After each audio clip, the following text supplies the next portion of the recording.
Hey y'all. Okay, so I've been reading a few books that I just wanted to share with y'all.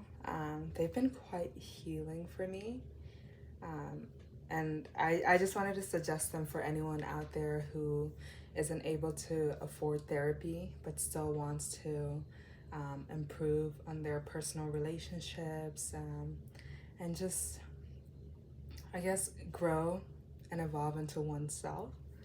And these are some books that they've been very impactful in who I am. I have literally cried to every single one of these books, but I think it's just because for the first time I've had an opportunity to um, release, uh, it's to release some things that I wasn't aware of necessarily in the beginning. So the first book is right here, Women Who Run with Wolves. Now, this book is profound. It is very long. It's by Clara Pencola. I think she wrote this for her PhD thesis. It is about 500 pages, but um, there's every section in this book for everyone and whatever stage they are in their lives. So some parts of the stories, we venture into a few of the myths and stories about women coming into themselves, leaving the naivety behind, and like walking into their womanhood. And then we also explore what it looks like for women to kind of um, walk away from their essence and their livelihood and being soul starved, and what that journey looks like to when they're getting back to it, or when they have spurts and moments of um, I guess their soul being fed once more.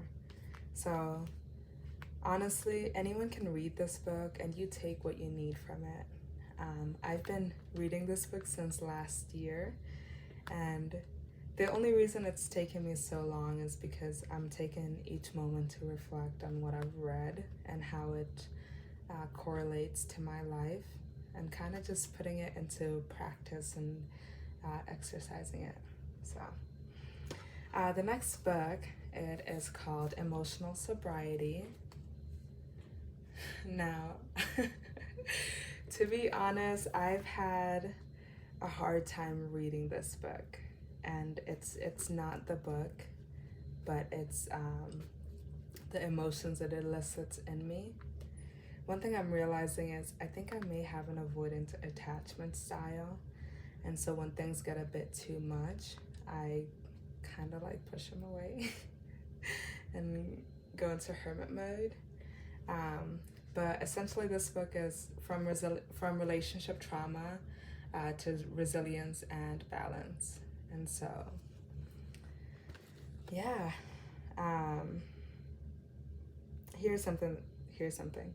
It says emotional sobriety describes and outlines a holistic approach to healing the mind, body, and spirit, which is the essence of healthy recovery. I believe the reader will find it an essential and a, will find it an essential guide to healing the whole, and the soul and the hurt in all of us. So, yeah.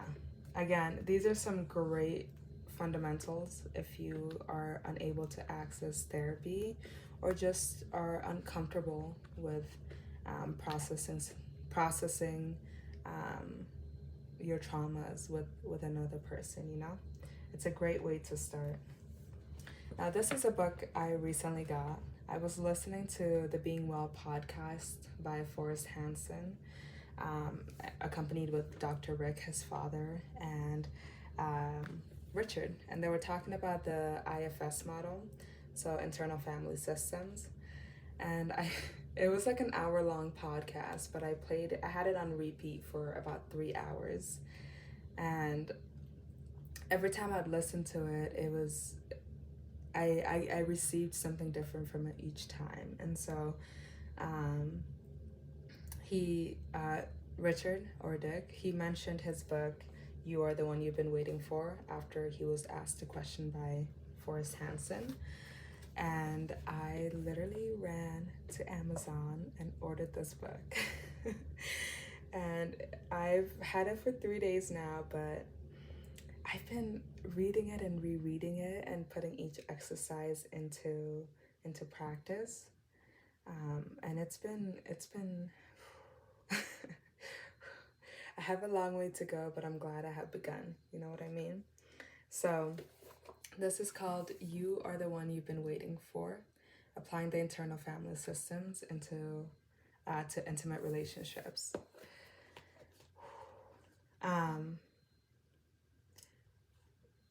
So just to be a little vulnerable here, being in intimate relationships has really opened up the gate. It has allowed me to see,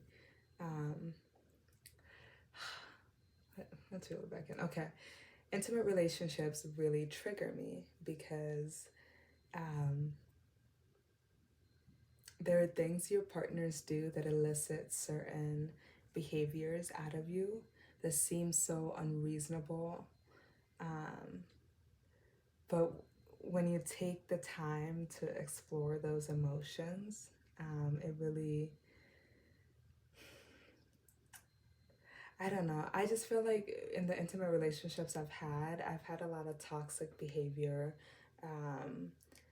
come forward, and I tend to blame the other party for eliciting that behavior in me and not necessarily look within to see, why did I react that way to this person? I have no idea why they said what they said, what they actually meant, because I didn't take the time to explore that. Yet I reacted in such a manner because I trusted and believed wholeheartedly that what I received and the way I interpreted it was the whole truth. And that created a lot of toxic habits. And so I just wanted to explore myself in a way that I can better my relationship with me so that I can have better relationships with others. You know, I just want to love people authentically, but I also want to allow myself the space to love me authentically in all my shades and ranges. Anyways, so I'm halfway through the book, but I'm rereading it again because there's just so much to unpack here, and the exercises, sometimes the exercises on here are a little hard to kind of explore. And so I'm just giving myself a chance to get familiarized with the words, and I don't know. I just think there's so much great stuff on here. But yeah, so those are the 3 books I've been reading this year, and yeah, they've been very healing. So I hope you receive what you need from any of these books if you do partake. Bye.